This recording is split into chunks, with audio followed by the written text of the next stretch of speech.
Hello and welcome everyone. कैसे हो दोस्तों? आई होप सब बढ़िया होंगे, मस्त होंगे।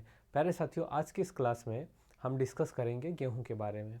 गेहूं की फसल को क्या कौन से स्पीसीज है, क्या है, उन सब एक तरफ से जो है हम इसके बारे में डिस्कस करेंगे। तो आइए शुरू करते हैं। सबसे पहले हम जो गेहूं होता है इसे अनाजों का राजा कहा जाता है। क्या कहा जाता है? अगर आपसे सवाल पूछा जाए कि फसलों अनाजों का राजा किसे कहा जाता है, तो अनाजों का राजा जो है वो गेहूं को कहा जाता है। ठीक है।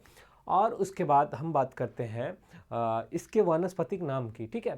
तो जो गेहूं का वानस्पतिक नाम होता है उसके ट्रिटिकम एस्टिबम कहते हैं, या फिर ट्रिटिकम स्पीसीज जिसे बोला जाता है। कुल की बात करें या फैमिली की बात करें तो ये जो है पोएसी फैमिली से बिलोंग करता है, जिसे ग्रेमिनी भी कहते हैं।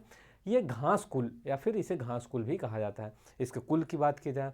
बाकी गुणसूत्र की बात की जाए तो गेहूं में जो गुणसूत्रों की संख्या होती है वो होती है 2n बराबर 42। ठीक है, जिसे हेक्सापोलाइड भी कहा जाता है। क्या कहा जाता है? हेक्सापोलाइड भी कहा जाता है। देखिए, सबसे पहले हम बात कर रहे हैं यहाँ पे गेहूं की। ठीक है, आज की क्लास में हम गेहूं के बारे में डिस्कस कर रहे हैं। तो सबसे पहले हम यहाँ पे जानेंगे कि गेहूं का बोटेनिकल नेम या फिर वानस्पतिक नाम क्या होता है। तो जैसा कि हमने पहले भी बात की कि गेहूं का जो बोटेनिकल नेम है उसे ट्रिटिकम स्टिबम या फिर ट्रिटिकम स्पीसीज कहा जाता है। कुल की बात की जाए, ग्रेमिनी या पोएसी कुल का होता है। और गुणसूत्र की संख्या, गुणसूत्रों की संख्या की बात की जाए तो जो गुणसूत्र संख्या होती है वो 2n बराबर 42 होती है, या जिसे हेक्सापोलाइड भी कहते हैं। आगे हम बात करें उत्पत्ति स्थल की, कि गेहूं का जो ओरिजिन प्लेस है या उत्पत्ति स्थल है वो कहाँ पे है। देखो, उत्पत्ति स्थल या फिर ओरिजिन प्लेस का मतलब होता है कि जो स्पीसीज है वो सबसे पहले उस क्षेत्र में पाई गई। ठीक है, उस रीजन में। तो उत्पत्ति स्थल जो गेहूं की है वो दक्षिण पश्चिम एशिया माना जाता है। कहाँ पे माना जाता है? दक्षिण पश्चिम एशिया। ये सवाल अक्सर एग्जाम में भी पूछे जाते हैं, वनडे एग्जाम में, कि जो गेहूं की उत्पत्ति स्थल है वो कहाँ पे है। या फिर आपके यूपी कैडेट के एग्जाम में जो एंट्रेंस एग्जाम होता है उसमें भी ऐसे सवाल पूछे जाते हैं कि गेहूं की जो उत्पत्ति स्थल है वो कहाँ पे है। तो दक्षिण पश्चिमी एशिया।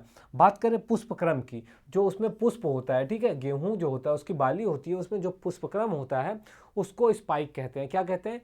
गेहूं का जो पुष्पक्रम होता है उसको स्पाइक बोला जाता है। ठीक है। और जो गेहूं का फल होता है उस फल प्रकार को या फ्रूट टाइप को कैरियोप्सिस कहते हैं। क्या कहते हैं? कैरियोप्सिस कहते हैं। देखो, ये दोनों क्वेश्चन थोड़ा ध्यान देने वाले हैं कि ये जो एग्रीकल्चर, बीएससी एग्रीकल्चर या फिर और भी जो वनडे एग्जाम्स होते हैं उनके एंट्रेंस एग्जामों में या फिर वनडे एग्जामों में अक्सर पूछे जाते हैं ऐसे सवाल कि जो गेहूं का फल प्रकार होता है वो क्या कहलाता है, तो उसे कैरियोप्सिस बोला जाता है। और पुष्पक्रम की बात की जाए तो जो पुष्पक्रम होता है वो होता है स्पाइक। ठीक है, क्या होता है? पुष्पक्रम। आगे हम बात करें कि गेहूं में जो है कार्बोहाइड्रेट की मात्रा, प्रोटीन की मात्रा कितनी होती है। तो कार्बोहाइड्रेट का जो परसेंट होता है गेहूं में वो 60 से 70 के आसपास होता है। ठीक है, 60 से 70% के बीच में होता है। ठीक है, गेहूं में कार्बोहाइड्रेट का जो परसेंट होता है वो होता है 61 से 71% के आसपास। वहीं हम बात करें प्रोटीन की बात की जाए तो गेहूं में जो प्रोटीन होता है वो 8 से 15 के बीच में पाया जाता है। अब 8 से 15 के बीच में प्रोटीन की जो मात्रा होती है वो कम ज़्यादा, मतलब 8 से 15, कम से कम 8, ज़्यादा से ज़्यादा 15। तो इसका मतलब यहाँ पे ये है कि जो गेहूं उत्पादन करते हैं उसकी क्वालिटी हो गई, उसके बीज हो गए, उस सब पे भी डिपेंड करता है कि जो है उसका प्रोटीन परसेंट कम है या फिर ज़्यादा। गेहूं में वसा की बात की जाए, ठीक है, वसा की बात की जाए तो गेहूं में जो वसा पाया जाता है वो 1.5 से 2% के बीच में पाया जाता है। ठीक है। और एक महत्वपूर्ण सवाल यहाँ पे है, गेहूं में ग्लूटीन प्रोटीन पाई जाती है। अगर आपसे पूछा जाए कि गेहूं में कौन सी प्रोटीन पाई जाती है तो आप बोल सकते हैं कि ग्लूटीन नामक, ठीक है, ग्लूटीन ग्लूटीन नामक प्रोटीन जो है गेहूं में पाई जाती है। कौन सी प्रोटीन पाई जाती है दोस्तों? ग्लूटीन नामक प्रोटीन पाई जाती है। और गेहूं में जो प्रोटीन का परसेंटेज होता है, जो प्रोटीन की मात्रा पाई जाती है वो 8 से 15 के बीच में पाई जाती है। 8 से 15% के बीच में पाई जाती है। देखिए, तो यहाँ पे हम एक बार फिर से देखते हैं कि जो गेहूं का उत्पत्ति स्थल है वो दक्षिण पश्चिम एशिया। पुष्पक्रम हो गया, उसे स्पाइक बोलते हैं। कार्बोहाइड्रेट का जो परसेंट होता है वो 61 से 71 के बीच पाया जाता है। और फल का जो प्रकार होता है उसे कैरियोप्सिस यानी फ्रूट टाइप्स जो होता है उसे कैरियोप्सिस कहते हैं। इसमें सबसे महत्वपूर्ण जो बात है कि प्रोटीन जो पाई जाती है उसका नाम क्या है। गेहूं में जो प्रोटीन पाई जाती है उसका नाम ग्लूटीन प्रोटीन है।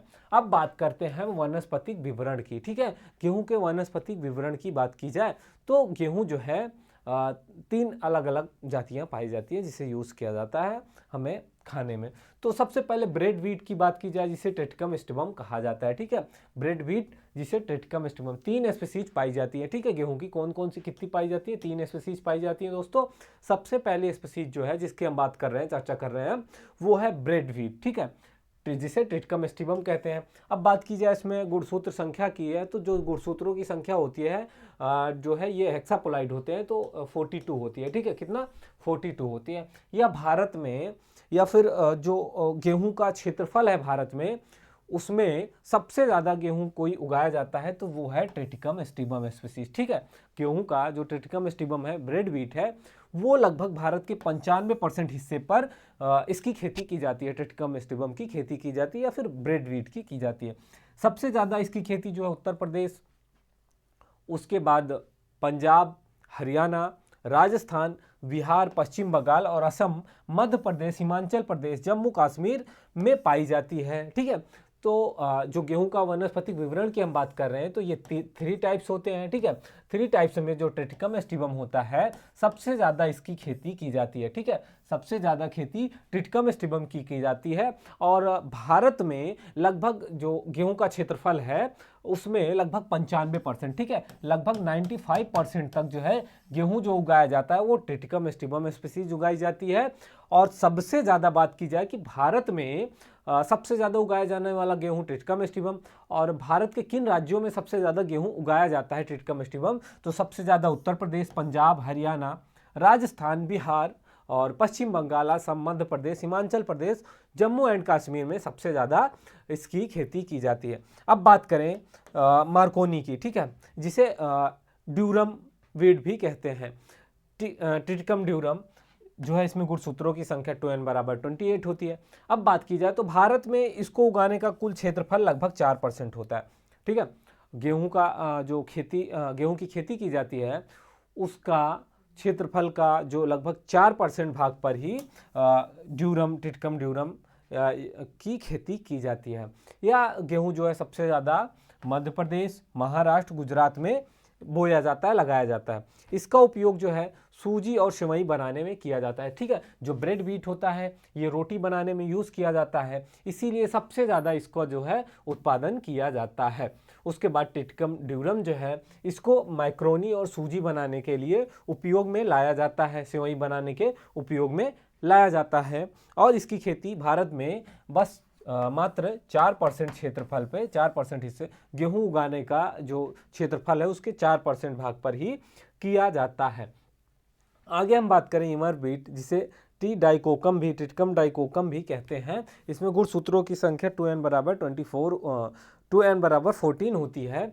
अब बात करें भारत में तो भारत में कुल क्षेत्रफल जो है उसका 1% है। ठीक है, गेहूं उगाने का जो कुल क्षेत्रफल है उसमें टिटिकम डाइकोकम का जो है वो मात्र 1% हिस्से पर भारत में उगाया जाता है, वो भी कर्नाटक, महाराष्ट्र और तमिलनाडु में। ठीक है, कहाँ पे? कर्नाटक, महाराष्ट्र, तमिलनाडु। तो आपसे सवाल पूछा जाए कि गेहूं की कितनी स्पीसीज हैं तो 3, उन तीनों में जो है ब्रेड व्हीट सबसे ज़्यादा उगाया जाता है, फिर उसके बाद टिटिकम डाइकोकम है, ठीक है, टिटिकम ड्यूरम।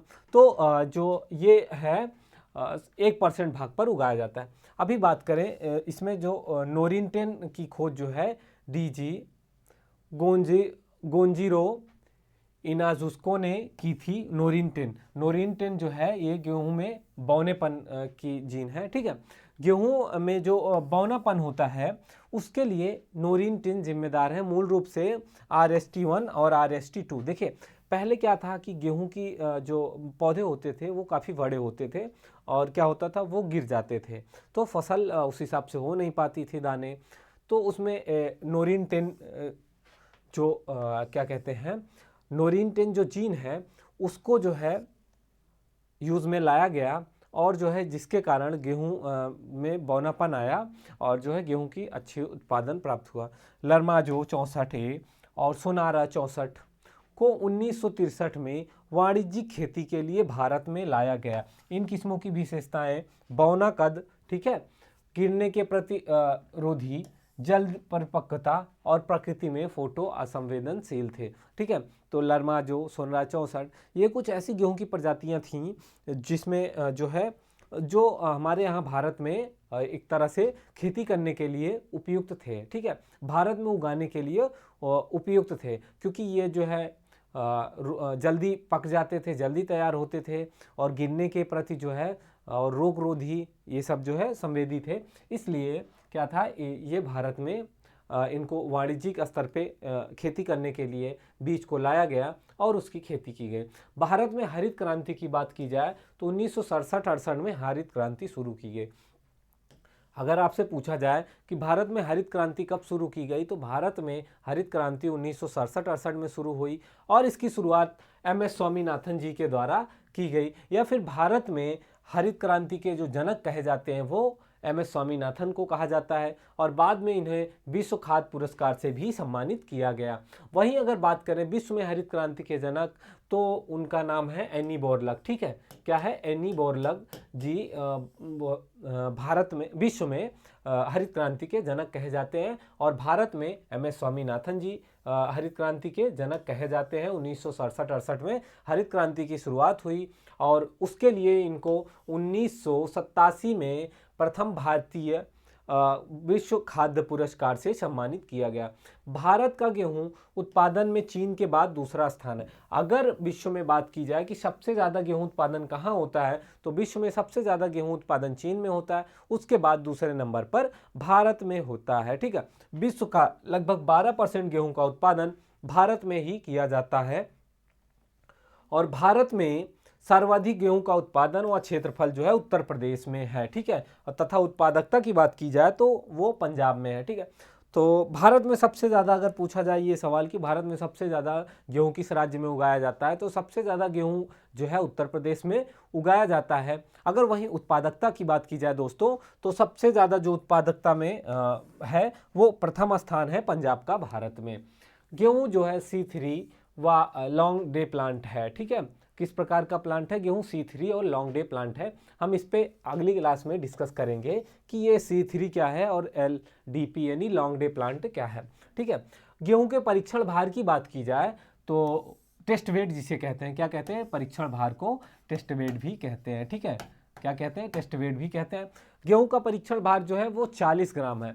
अब साथियों यहाँ पे समझते हैं टेस्ट वेट का मतलब क्या होता है। तो टेस्ट वेट का मतलब होता है 1000 दानों की संख्या। ठीक है, कोई भी फसल का बीज है जो है उसके दानों को 1000 दानों को गिन लिया जाए तो उसे क्या कहेंगे, टेस्ट वेट कहेंगे। तो वैसे ही गेहूं का जो परीक्षण भार होता है वो होता है 40 ग्राम, यानी कि गेहूं को 40 ग्राम गेहूं अगर ले लेंगे तो उसमें जो दानों की संख्या होगी लगभग 1000 होगी। कितना होगी दोस्तों, दानों की संख्या 40 ग्राम में 1000 दानों की संख्या होगी। ठीक है, आगे हम बात करें गेहूं की गहराई के दौरान, ठीक है, जिसे मड़ाई भी कहते हैं। मड़ाई के दौरान जो गेहूं और भूसे का अनुपात होता है वो होता है 1:1.5। ठीक है, बौनी जातियों में वहीं कम होता है थोड़ा सा, 1:1.25 का रेशियो होता है गेहूं की मड़ाई के दौरान भूसे और बीज का। ठीक है, दाने का। अब हम बात करें कि जलवायु, आखिर जो गेहूं की खेती है उसके लिए किस प्रकार की जलवायु आवश्यक होती है या किस प्रकार का जो जलवायु है, कौन सी जलवायु में अच्छा उत्पादन हो सकता है। तो गेहूं के जो बीज का अंकुरण की बात की जाए तो अंकुरण के समय जो तापमान होना चाहिए वो 20 से 25 डिग्री सेल्सियस होना चाहिए। जब गेहूं में अंकुरण हो रहा हो तो उस समय का जो तापमान होना चाहिए वो होना चाहिए 20 से 25 डिग्री सेल्सियस। वहीं बात की जाए वानस्पतिक वृद्धि की, यानी कि जब गेहूं के पौधे बढ़ने शुरू हो जाए, वानस्पतिक वृद्धि होने लगे, तो उस टाइम जो तापमान होना चाहिए वो 16 से 22 के बीच में होना चाहिए। ऐसी अवस्था में जब 16 से 22 के बीच का जो तापमान होता है उसमें क्या होता है, गेहूं की जो वृद्धि होती है वो बहुत ही अच्छी होती है, वानस्पतिक वृद्धि। आगे हम बात करें परिपक्वता के समय की बात की जाए तब 14 से 15 डिग्री सेल्सियस उपयुक्त रहता है। यानी कि जब गेहूं परिपक्व होना शुरू हो जाए तो उस समय 14 से 15 डिग्री सेल्सियस का तापमान उपयुक्त होता है और परिपक्वता के समय का तापमान 25 सेल्सियस से ऊपर होने पर दानों में वजन की कमी आ जाती है। ठीक है, अगर यही जो परिपक्वता के समय जो तापमान होता है वो 25 डिग्री से ज़्यादा का हो तो उसमें क्या होता है कि दानों में जो दाने होते हैं वो हल्के हो जाते हैं। अब मिट्टी की बात की जाए, मृदा की बात की जाए तो जो गेहूं की खेती के लिए वो गेहूं की फसल के लिए या खेती के लिए सबसे उपयुक्त मिट्टी की बात की जाए तो दोमट और काली मिट्टी सबसे ज़्यादा उपयुक्त होती है और गेहूं की इसमें अच्छी मात्रा में जो है उत्पादन प्राप्त होता है। गेहूं की फसल के लिए जो मिट्टी का पीएच होता है वो 5 से 7.5 के बीच होना चाहिए। आगे हम बात करें क्लाइमेट की यानी कि जलवायु की बात की जाए कि गेहूं का जो जलवायु है ग्रोथ स्टेज, इधर ऑप्टिमम टेम्परेचर की बात की जाए, जर्मिनेशन के टाइम जब गेहूं का जर्मिनेशन हो रहा है तो उस समय का जो तापमान होना चाहिए वो होना चाहिए 20 से 25 सेल्सियस। कितना होना चाहिए दोस्तों? 20 से 25 सेल्सियस के बीच में तापमान होना चाहिए। वहीं टिलरिंग की बात की जाए, कल्ले निकलते समय या वानस्पतिक वृद्धि समय, तो 16 से 20 के बीच का तापमान होना चाहिए। और एक्सीलरेटेड ग्रोथ की बात की जाए तो उस समय का जो तापमान होना चाहिए वो 20 से 23 सेल्सियस होना चाहिए। अब बात कर रहे हैं प्रॉपर ग्रेन फिलिंग की। जब गेहूं में दाने पड़ने लगे तो उस टाइम का जो तापमान होना चाहिए वो 23 से 25 के बीच में होना चाहिए, लगभग 4-5 सप्ताह तक। ठीक है, तो और उसके बाद जो है इससे क्या होता है कि टेस्ट वेट भी उसका क्या होता है, रिड्यूस होता है। ठीक है, अगर ज़्यादा जो है तापमान ज़्यादा दिन तक रहा तो टेस्ट वेट, जो गेहूं के दानों का भार होता है, वो भी धीरे धीरे कम होने लगता है।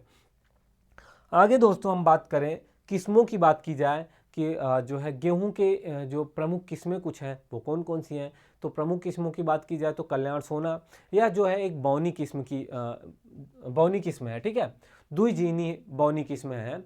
ऐसे हर प्रकार की जलवायु में लगाया जा सकता है। क्या है?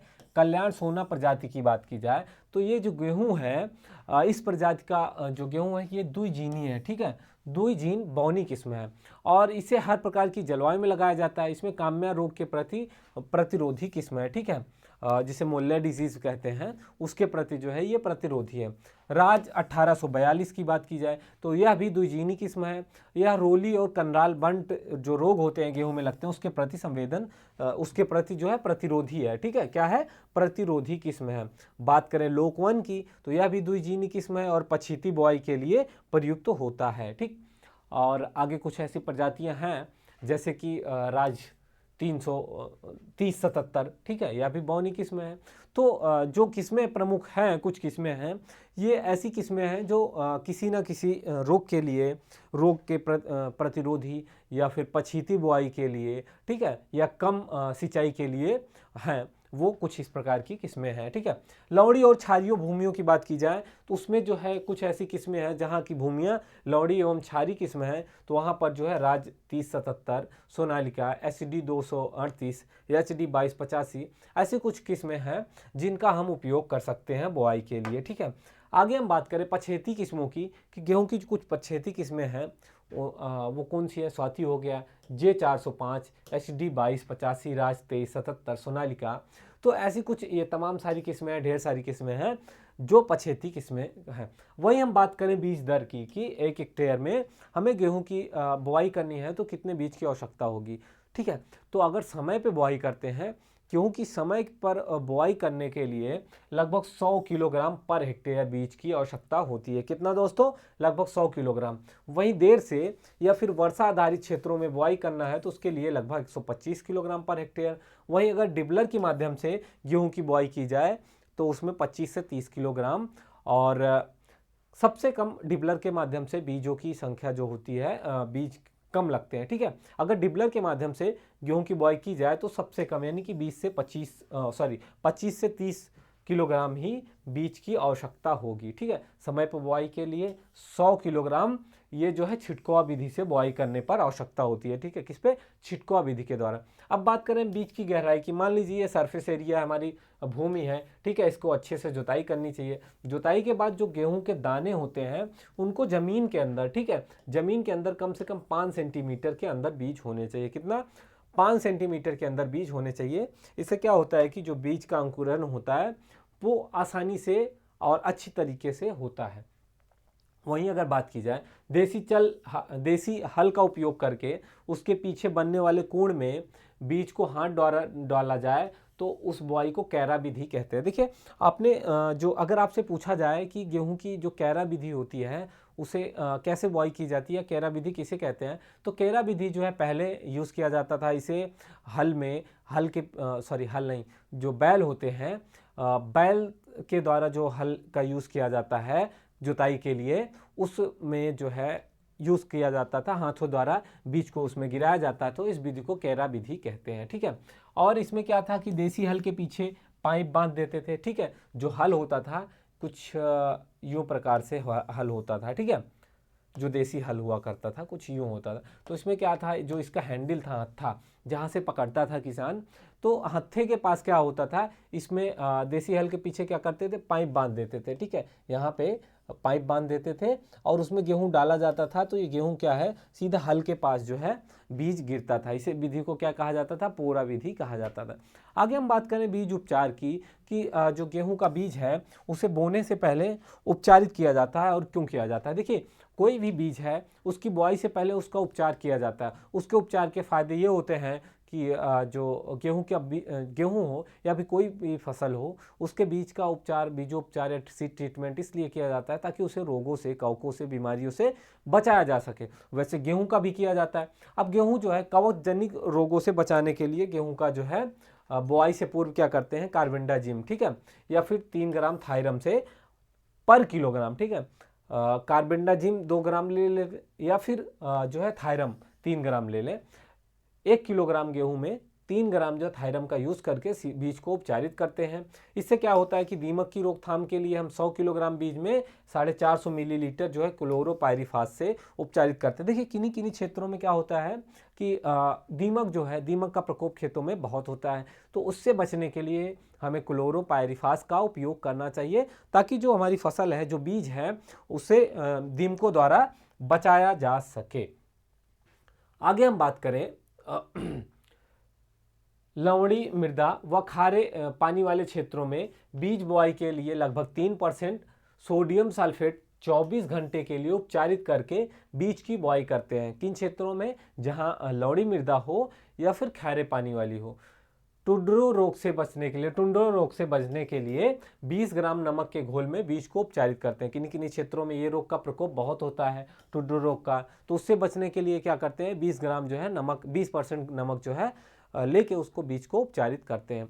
बात करें हम पौधरोपण या पौधों की दूरी की, तो पौधों के बीच की जो दूरी होनी चाहिए वो होनी चाहिए 22 इंटू 10 सेंटीमीटर, ठीक है, 22.5 इंटू 10 सेंटीमीटर के बीच होनी चाहिए। वहीं बुआई की बात की जाए तो जैसा जानते हैं कि गेहूं की जो बुआई होती है वो नवंबर माह के प्रथम सप्ताह से शुरू होती है और जो है नवंबर माह के अंतिम सप्ताह तक की जा सकती है। ठीक है, उसके बाद बुआई करने पर वो पछेती बुआई या फिर पछेती गेहूं माना जाता है। वही हम बात करें खाद एवं उर्वरक की, कि 1 हेक्टेयर में अगर हमें गेहूं की खेती करनी है तो कितना जो है खाद एवं उर्वरक की बात की जाए FYM यानी कि फार्म यार्ड मेन्यूर जिसे कहा जाता है, FYM जिसे फार्म यार्ड मेन्यूर भी कहा जाता है। ठीक है, क्या कहा जाता है, फार्म यार्ड मेन्यूर भी कहा जाता है। तो इसका उपयोग जो है 10 से 12 टन पर हेक्टेयर करना चाहिए। 1 हेक्टेयर में गेहूं की बुआई के लिए जो देसी खाद या गोबर खाद जिसे कहते हैं, फार्म यार्ड मेन्यूर जिसे कहते हैं, उसे 10 से 15 टन पर हेक्टेयर यूज़ करना चाहिए। वही नाइट्रोजन, फास्फोरस, पोटास की बात की जाए तो ये 120 किलोग्राम पर हेक्टेयर 60-40 के रेशियो में जो है इसका उपयोग करना चाहिए। सिंचाई की बात की जाए तो गेहूं की अच्छी फसल उत्पादन के लिए लगभग 6 सिंचाइयाँ आवश्यक होती हैं। कितनी होती हैं, लगभग 6 सिंचाइयाँ आवश्यक होती हैं। अब वो कौन कौन सी 6 सिंचाइयाँ होती हैं, गेहूं के कौन सा स्टेज ऐसा होना चाहिए जिसपे पानी सबसे ज़्यादा आवश्यक होती है। तो सबसे पहले क्राइन रूट इनिशिएशन की बात की जाए, जब बुआई के लगभग 21 दिन बाद, ठीक है, जब उसमें गेहूं में शिखर जड़ें आना शुरू हो जाए, ठीक है, चंदेरी जड़ें या शिखर जड़ें जो है, उस अवस्था में 21 दिन बाद जो है गेहूं की सिंचाई करनी चाहिए। दूसरा है कल्ले फुटाव की अवस्था में, ठीक है, लेट टिलरिंग की, जब उसमें कल्ले निकलना शुरू हो जाए, लगभग जब गेहूं बुआई से 45 से 50 दिन के बीच का हो जाए, तब दूसरी सिंचाई करनी चाहिए। तीसरी है जड़ें की अवस्था में, ठीक है, लेट जॉइनिंग, जो जड़ें हैं जड़ों जब बनना शुरू हो जाए तो उसमें क्या लगभग बुआई से 65 से 70 दिन के बाद, और बालियों के आने की अवस्था में फ्लावरिंग स्टेज जब उसमें फूल आना शुरू हो जाए लगभग बुआई के 85 से 90 दिन बाद जो है गेहूं की सिंचाई करनी चाहिए। पांचवी और महत्वपूर्ण सिंचाई जो है वो है दूध बनने की अवस्था, ठीक है, मिल्किंग स्टेज जब दानों में क्या होता है दूध बनना शुरू हो जाए, तो ये स्टेज कब होता है, बुआई से लगभग 100 से 105 दिन बाद जो है इसकी सिंचाई करनी चाहिए। अब पकने की अवस्था की बात करें जाए ड्राई फ्रीप, तो इस समय जो है 15 से ये चौथा है, ये पांचवा, ये छठी सिंचाई, ठीक है। 100 जब बुआई के 115 से 125 दिन की फसल हो जाए तो उस समय जो है पकने की अवस्था में सिंचाई करनी चाहिए। आगे हम बात करें वही stage which irrigation is applied, ठीक है। तो पहला क्राउन CRI स्टेज हो गई, ठीक है, क्राउन रूट इनिशिएशन। फिर दूसरी सिंचाई जो है CRI फ्लावरिंग जो है, क्राउन रूट इनिशिएटिंग फ्लावरिंग के टाइम पे, ठीक है। फिर लेट जॉइंटिंग तीसरी सिंचाई जो है क्या करते हैं लेट जॉइंटिंग के, और चौथी सिंचाई जो है टिलरिंग फ्लावरिंग और मिल्किंग, पांचवी सिंचाई जो है late tillering late jointing flowering और मिल्किंग के समय जो है की जाती है। जो छठी सिंचाई होती है वो पकने की अवस्था में की जाती है, ठीक है। खरपतवार की बात की जाए तो गेहूं में जो खरपतवार होते हैं वो कब आते हैं और क्या उनसे कैसे बचने के क्या उपाय हैं, हम उस पर चर्चा करेंगे। तो खरपतवार जो है फसल एवं खरपतवार में बुआई के लगभग 30 से 40 दिन तक क्या होता है प्रतिस्पर्धा होती है, ठीक है। जो खरपतवार होते हैं बुआई के 30-40 दिन बाद उगाते हैं, ठीक है। तो ये हमारी फसलों से जो है नमी के लिए पोषक तत्वों के लिए क्या करते हैं प्रतिस्पर्धा करते हैं, ठीक है। और खरपतवार से उपज में लगभग 10 से 40% तक की हानि होती है, ठीक है। गेहूं के उपज में, गेहूं के खेतों में अगर खरपतवार बहुत आ जाते हैं तो ऐसी अवस्था में लगभग 10 से 40% तक हमारी फसलों में नुकसान होने की संभावना है। कुछ प्रमुख खरपतवार हैं जिन्हें हम समझते हैं। गेहूं के कुछ प्रमुख खरपतवार जैसे चौड़ी पत्ती वाले खरपतवार, जैसे इसमें कृष्णा नील हो गया, बथुआ हो गया, चिकनोपोडियम एल्बम जिसे कहते हैं, सेंजी हो गया, मिली लोटस, चटरी मटरी, ठीक है, जिसे लैथरस स्पीसीज कहा जाता है आदि के। ये जो स्पीसीज है चौड़ी पत्ती वाले खरपतवार, इसके लिए 2,4-D सोडियम 625 ग्राम को क्या करते हैं 600 लीटर पानी में मिलाकर गेहूं की बुआई के 25 से 30 दिन बाद क्या करते हैं छिड़काव करते हैं, ठीक है, 25 से 30 दिन के अंदर। दूसरा जो है सकरी पत्ती वाले खरपतवार, तो गेहूं में जंगली जई जिसे एविना फतुआ भी कहा जाता है, वह गेहूंसा कहा जाता है, फलेरिस माइनस भी कहा जाता है, गेहूं का मामा, और इसका प्रकोप जो है अधिक होता है। ये सकरी पत्ती वाले होते हैं और इनके नियंत्रण के लिए हम क्या करते हैं सल्फोफ्यूरान का जो है 33.33 ग्राम और पेंडामेथिलीन का 800 से 1000 ग्राम जो है, आइसोप्रोटॉन 1.5 किलोग्राम 700 से 800 लीटर पानी में मिलाकर बुआई करते हैं। और जो है बुआई से लगभग 2 से 3 छिड़काव करते हैं, ठीक है। बुआई में मिलाकर क्या करते हैं छिड़काव करते हैं, ठीक है, मिलाकर पानी में मिलाकर बुआई करते हैं या फिर 2 से 3 सप्ताह बाद उसका छिड़काव करते हैं।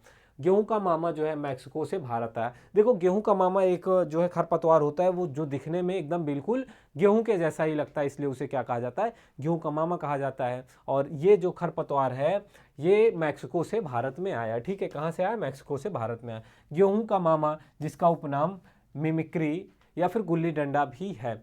गेहूं को अपात्यजनिक खरपतवार हिरनखुरी होता है, ठीक है। क्या होता है जो गेहूं में अपत्यजनिक खरपतवार अगर पूछा जाए तो वो है हिरनखुरी है, ठीक है। आगे हम बात करें तो गेहूं के प्रमुख रोग की बात की जाए तो गेहूं में गेरुई रतुआ रोग लगता है। यह 3 प्रकार की गेरुई लगती है, ठीक है।